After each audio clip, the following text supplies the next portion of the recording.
Welcome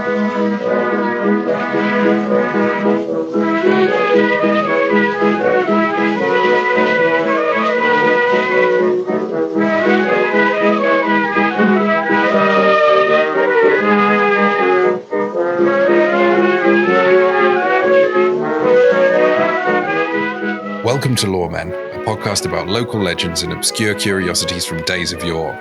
I'm James Shakeshaft. And I'm Alasdair Beckett-King. And this week, Alasdair, we've got a story provided by a listener. Ooh. Yeah, one of the law folks sent us in a pamphlet. A pamphlet? A full pamphlet? Yeah, and that's led us to the story of Cornwall's Loneliest Vicar. Which is also the title of your EP, isn't it? Yes. From your folk phase. Cider for one.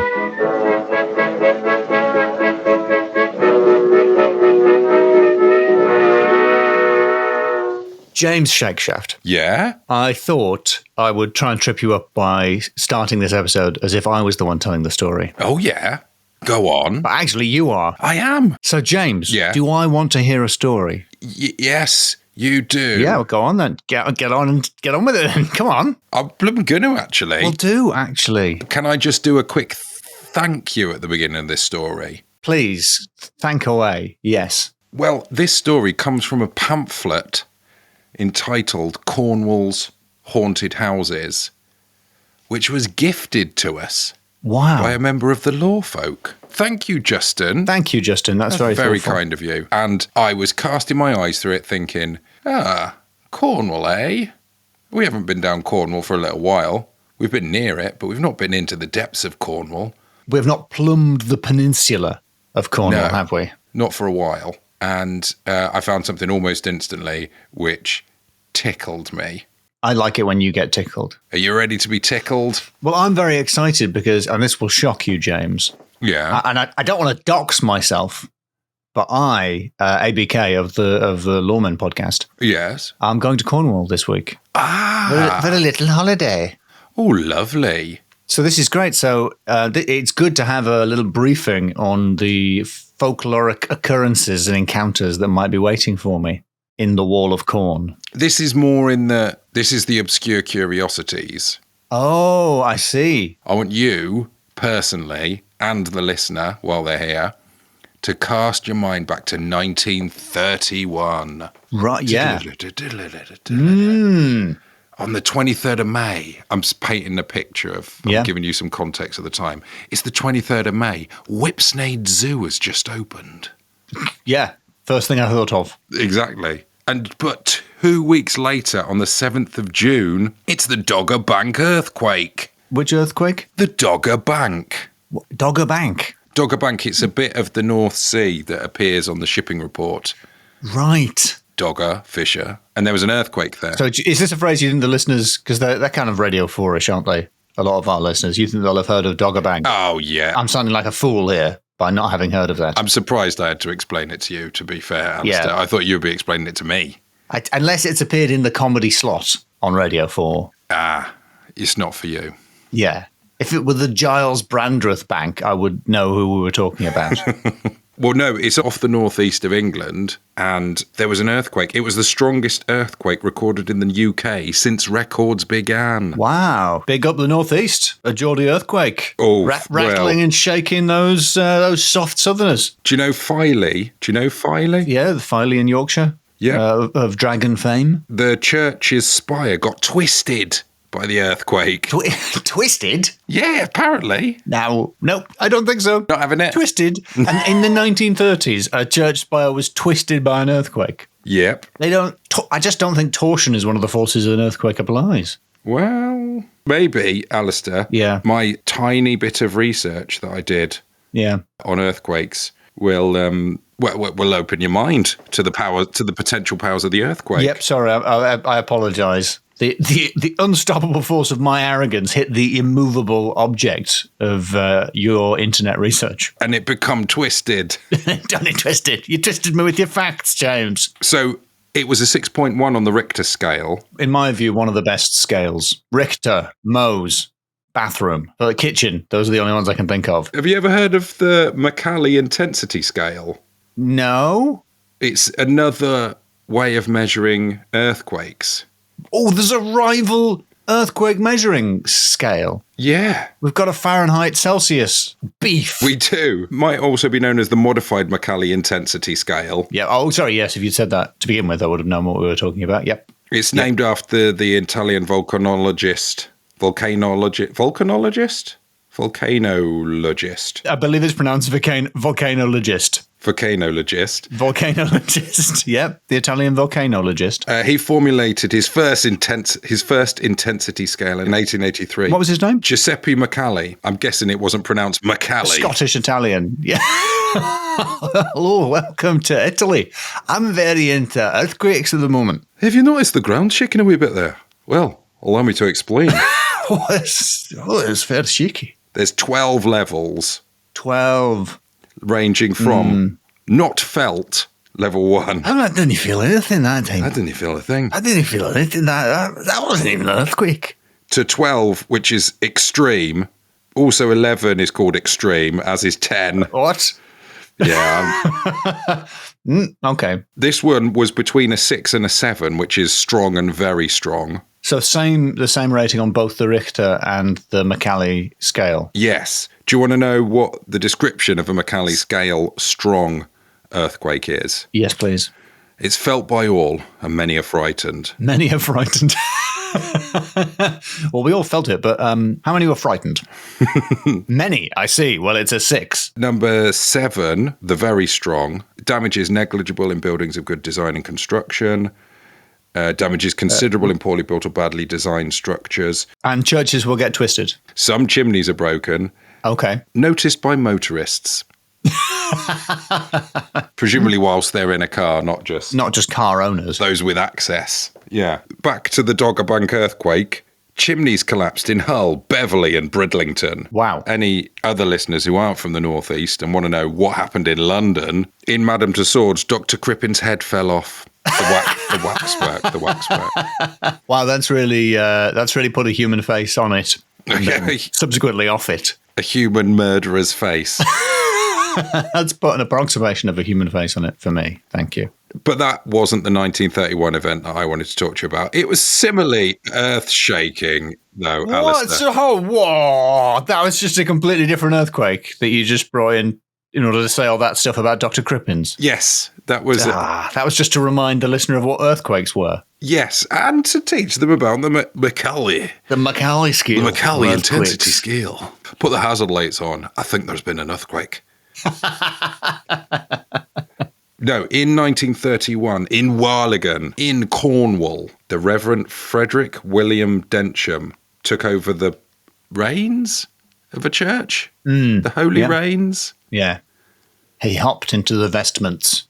Yeah, of St. Bartholomew's. It's on the edge of Bodmin. The moor. Just jumping in with some facts that I know. That's a moor. At one point, it was the remotest town in Cornwall until they built a road. Then it became less remote. Hold on. Does that mean there were no towns? Remotest from where? Anywhere? I think it was difficult to get to. Right. Because there's surely towns to the west of it. Yeah, exactly. That would be more remote from me, where I am now. I think we've had a few of these places. It seems to be the thing in Cornwall. To be the most remote. You're the most remote. And the locals initially found him to be a little bit strange, but they came to accept him. They come to regret it in the way that there's that comedic trope that when you first meet someone and their idiosyncrasies are quite cute and then after a bit you come to resent them and you know that trope. Yes, absolutely. Yes. Bit like that, but with a vicar. Right. So what were his eccentricities and idiosyncrasies? He hated organ music. Oh! He stopped Sunday school. What? Yep.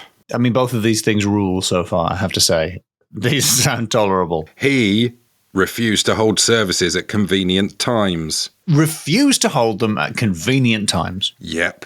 He had very strong views against smoking, drinking, gambling, and all forms of entertainment. And anything fun? Yep. Okay. Saying they were not in the Bible, so could not be right.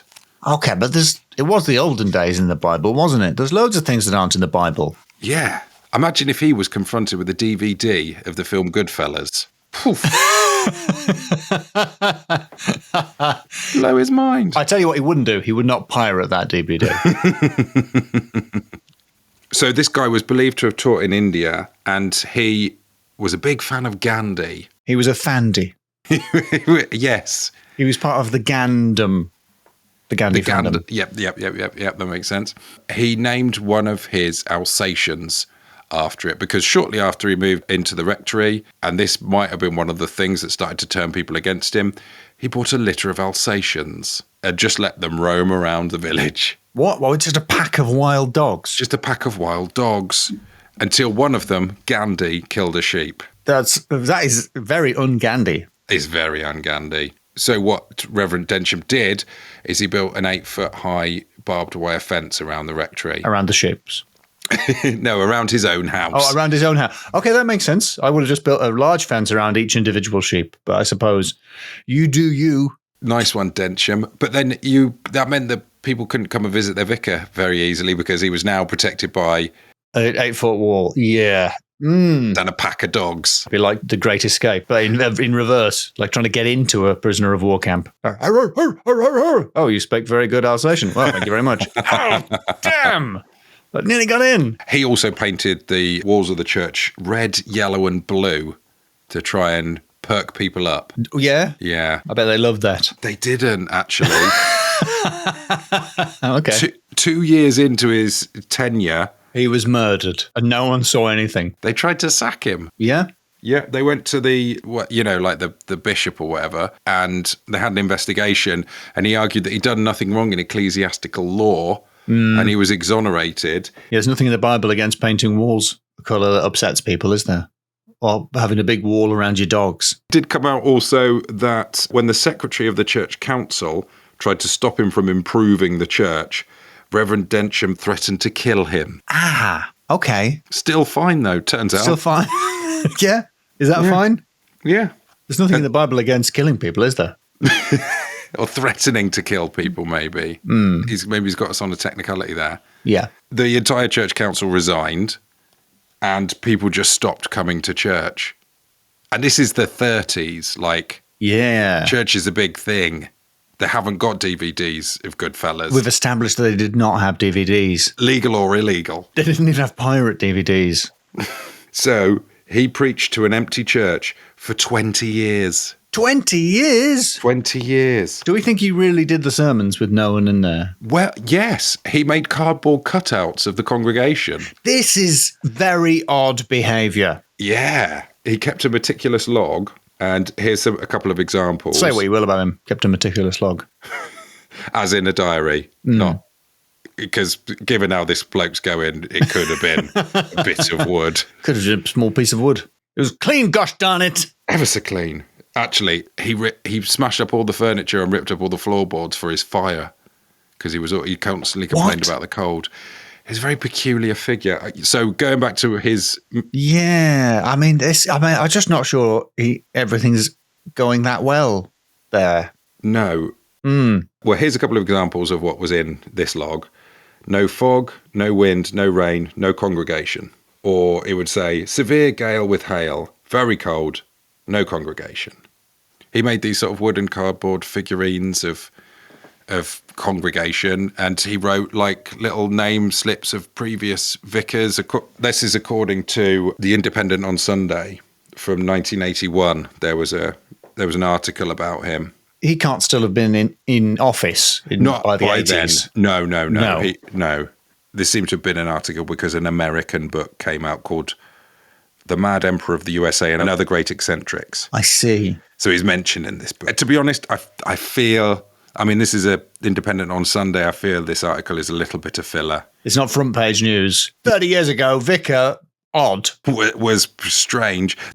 Vicar was strange. The final sentence is, however, the truth behind the legend is unlikely to be discovered now, and perhaps it's better left that way. It's not really incisive journalism. That's kind of what they did for Partygate here, though. Just a little bit of contemporary satire there for that is American listeners might have no idea what Partygate is. They're just like, this sounds like a cool gate. But actually, it wasn't cool. Anyway, back to this peculiar guy from the past. Reverend Densham, he was not known for his parties, although some people did stand up for him. Really?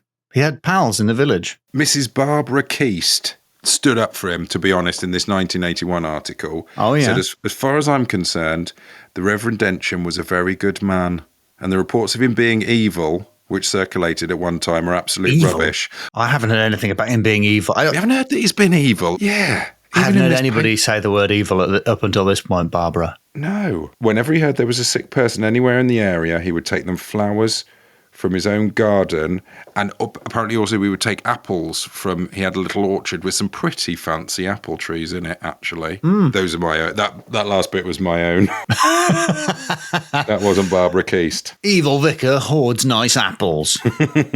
Continue to page 6. Another article I read said that he built a playground for the kids. Oh. And would have slideshows. Those two sentences put together created a peculiar picture in my head. Yes. He was basically just teasing kids about having the fact that he had a slide. But I think it meant he showed pictures. Yeah. But then I read that he built the play park inside the grounds of his house, so that within the 8-foot-high barbed wire fence that you could only get to with you had to make a written appointment to see him. I mean, so far this is the plot of the Oscar Wilde story, The Giant's Garden. Is it? About a grumpy giant with a really nice garden but a high wall, and the children have to climb over it. According to some reports, the children never enjoyed the playground, basically. He just built one in... Oh, and the playground just sat empty, no children. Some fog. with his little log in the swings. Just dogs going up and down. Dogs going down the slides. It's not designed for us. We don't enjoy it. But he basically became a hermit, and his only interactions were with the occasional postman and a fortnightly visit from a Bodmin grocer who left oats, butter and margarine. He apparently lived entirely on porridge. Well, I was going to say that's not enough to make anything apart from flapjacks. He lived off the flaps, Jack. No. Yeah. It does no vitamins. We all like fibre, but you can have too much. He might have had some apples, I guess, and some locals thought he put nettles. Nettles? Some of the locals said that he put nettles in it, but he never ate fish or flesh. Kind of like Andy. Not the dog, the man. Yes, I misheard that as Andy. And Mahatma Andy is a very different proposition. And on Christmas Day in 1952, he preached a sermon based on God is love, and no one heard it. Oh, this is such a sad story. On the New Year's Day of 1953, he was visited by reporters from the Western Morning News and Life magazine. Life magazine? Yeah, because from America. Because they'd heard of this eccentric vicar. So he was such an odd vicar that news of it had reached Life magazine. Yeah. How? I don't know. We gotta send someone there. Alsatians, this is dynamite. But then a couple of days later, Alasdair, it gets sadder still. What? Some of the villagers noticed that the chimney was not smoking as usual. What? A couple of days after Life magazine visited? Yeah. I'm not trying to imply anything. Okay. More like Harbinger of Death magazine. The police were called and they found his body at the foot of the stairs. Dead. Wow, sorry, you paused a long time there, and that is what I was expecting, I'm afraid. When you said they found his body at the foot of the stairs, I didn't think he was going to be playing Jenga. Yeah, they found his body at the bottom of the stairs. He was terrible at hide and seek. Just there you are. He was like, okay, your turn. That was easy. And some people said that he had an expression of dreadful horror on his face. But yeah, that might just been stories. Well, yeah, I mean, he had fallen downstairs, so. There was a pile of apples on the table ready to distribute among the parish sick. Ready to be lobbed at children. Or just eating it cockily in front of children on the other side of the fence. On a swing. Swinging a swing high enough just so that his head could peek above the 8-foot fence and the children could just glimpse a moment. Oh, no, he had a big hat. He had a shovel hat. A shovel hat? A weird shovel hat. I've seen a picture of him. He's got a bit of a squished Abraham Lincoln kind of vibe. But grumpier. But Alasdair, you want to know what he looks like? I do. They say, even to this day, on a moonlit night, when owls hoot in the trees, a sad, dark figure walks around the rectory, goes to the church, maybe to see if there's a congregation in there. And that's the ghost. Is that the ghost? Of Reverend Frederick William Densham. Sometimes in the garden with his big coat and hat and a walking stick. Do you want a little bonus Ghost Vicar while we're here? Oh, yeah. Yeah, please, yeah. I mean, that was just very sad. That was very sad. Is this Ghost Vicar going to be more upbeat? Because that one was... Oh, yeah, big time. A bit of a bummer. Okay, great. Yeah. This one's from the 1300s. Ralph de Trema. His ghost can apparently be seen from time to time. He was a heretic. He apparently did the Black Mass. Oh, they wouldn't like that in the Bodmin region. And burned the host. Burning the host? No. That's Jesus' body. If you're a Catholic in those days. The last two things might not be true, but he was one of the vicars at the time that was like, this thing about transubstantiation thing is that can't be right. He got in trouble. Right, so he didn't believe that the host was literally the body of Christ, so maybe he burned it to make that point. That was quite a sticking point at the time. It wasn't the only thing he burned. He resigned in 1334 from being a vicar, but he did return to the vicarage to rob the next vicar and burn it down. What? It's like, so this is vicarage. That's your room. That lock doesn't really work, but I won't worry about that. So you got my number if you need anything. No, I can't smell smoke. See ya. Jingled off down the path. Ching, ching, ching, ching, ching. Do you want my theory to blow this case wide open? So that vicar, Densham, it said that when he made his congregation, he also would write down the names of previous vicars and sort of label some of his faux congregation with those names. Maybe somehow one of those congregants could have been the heretical Ralph de Trema. Yeah, Ralph de Trema, and he maybe somehow using the power, I don't know, a black magic or something. Yeah. Maybe accidentally brought him back. Clearly, and he probably animated the effigy made naively in sort of straw and cardboard. Exactly. Probably appeared to him on the landing. Oh, well, I thought maybe like he was doing the church service and like the cardboard head slumped down and he went to grab it and paper cut of finger, dripped a little bit of blood on it. Ah, classic, yeah. And then, that night, he hears a rustling. Mm-hmm. There's a cardboard gargoyle coming for him. Yeah, 2 eyes made of wafers. Yes, probably. Made of communion wafers. A mouth drenched with communion wine. We can't know that didn't happen. It definitely happened, James. I visualised it when you described it. It clearly happened. Yeah. So that's the story of Cornwall's loneliest vicar. Cornwall's most remote vicar. He was, I believe it, he was Cornwall's most remote vicar. What a miserable tale.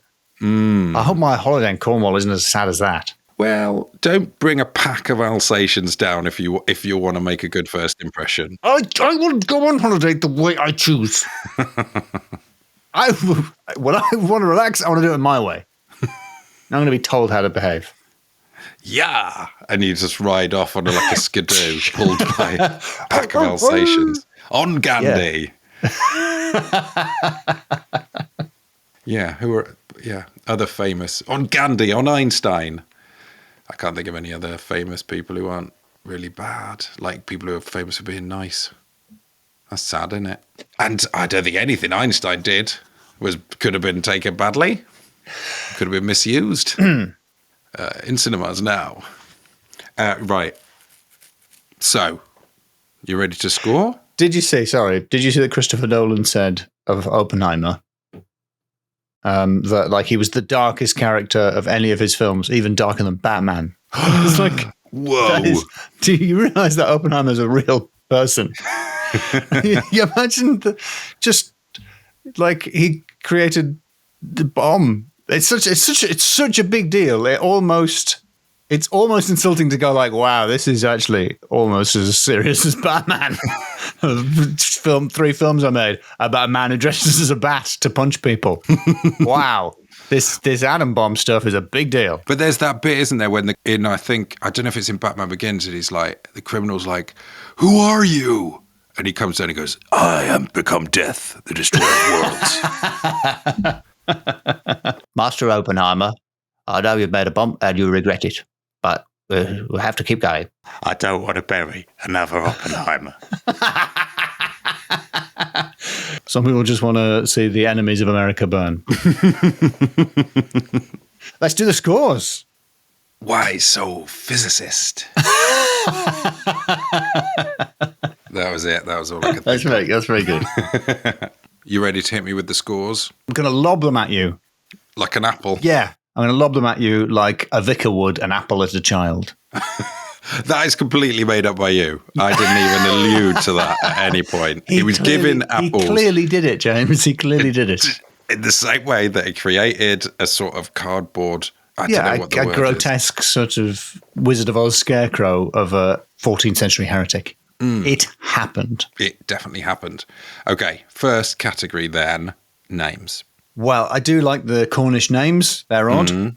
Sorry, not odd. You know, they're sort of respectable in their own way. They're not the finest of the crop. There's no Zs in it. I like the inclusion of Zs in Cornish place names. Yeah. Oh, there are better names in Cornwall than these. Certainly. What was the Scottish Italian Macaulay volcanologist? Volcanologist. Macaulay. Volcanologist. Oh, I like the name volcanologist. That's good. Volcanologist. Oh, it's the modified Macaulay intensity scale. The modified Macaulay intensity scale. That's a good name. I think that could be used to rate my Scottish accent. The intensity of my Scottish accent. James, motorists are noticing. Please. That Scottish accent is so strong. It's twisted a church spire. Okay, yes. The names are not that comical. We haven't got any clear double entendres in the names. No. We're leaning heavily on one Scottish Italian man. I'm going to say to two. Yeah. The names, and both of those really are for Macaulay. Macaulay. It's a 2. What is a 2? Because that's weak. It's felt only by a few people at rest. Delicately suspended objects may swing. That's a 2 on the Macaulay scale. And what is the entire premise of the scoring section of our podcast, if not a delicately suspended object? Weak. Second category, supernatural.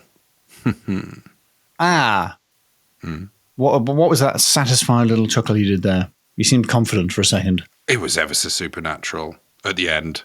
In the bits we made up, I just realised, actually. The bit we made up? Yeah, you're right. But then I did say that definitely happened, didn't I? Oh, yeah. You tricked me into saying that stuff that we made up happened and is therefore canonically part of the story. Uh-huh.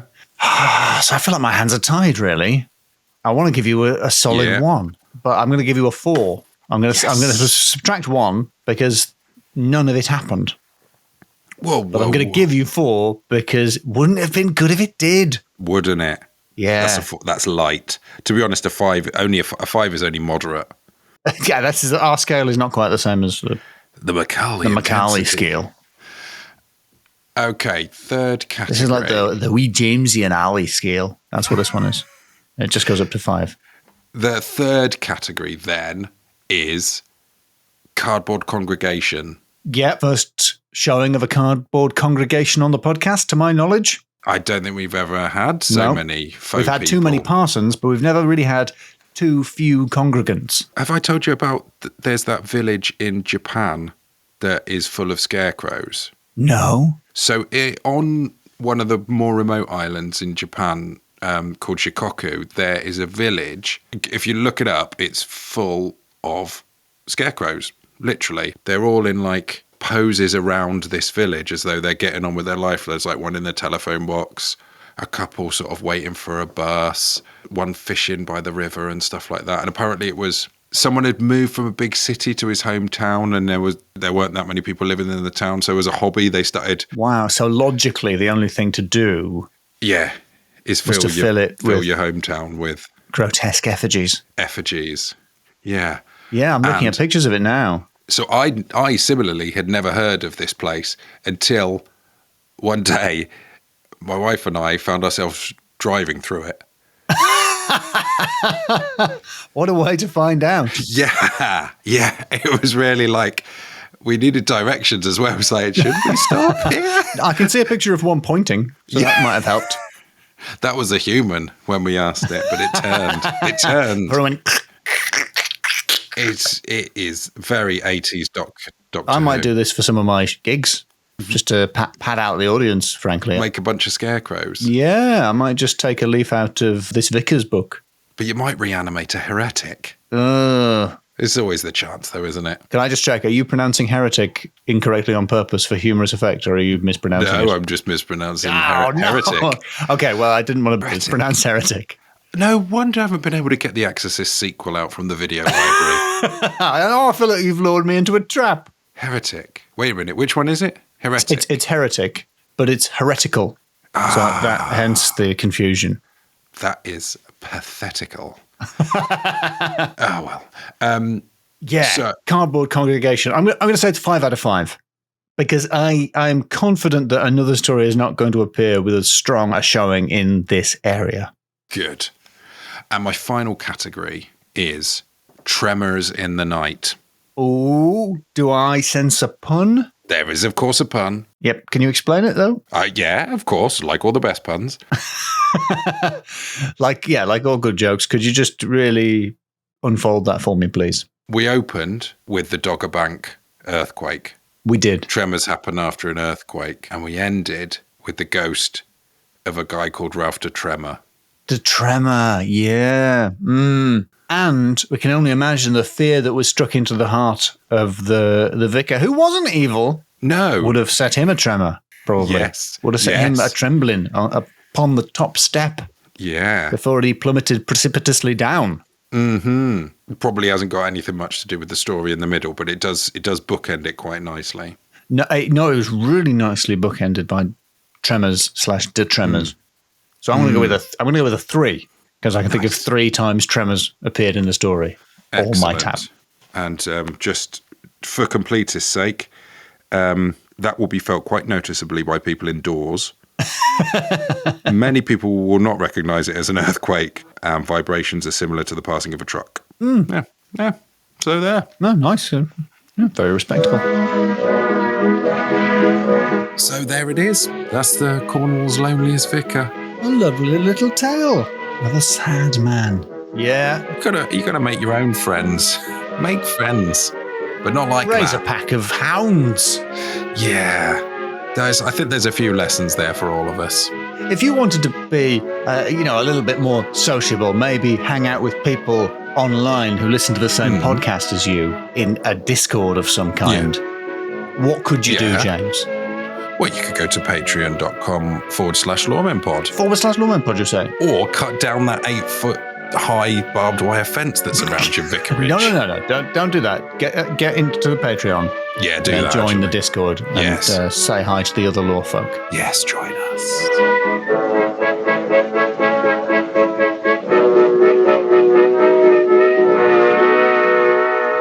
Madame Two Swords.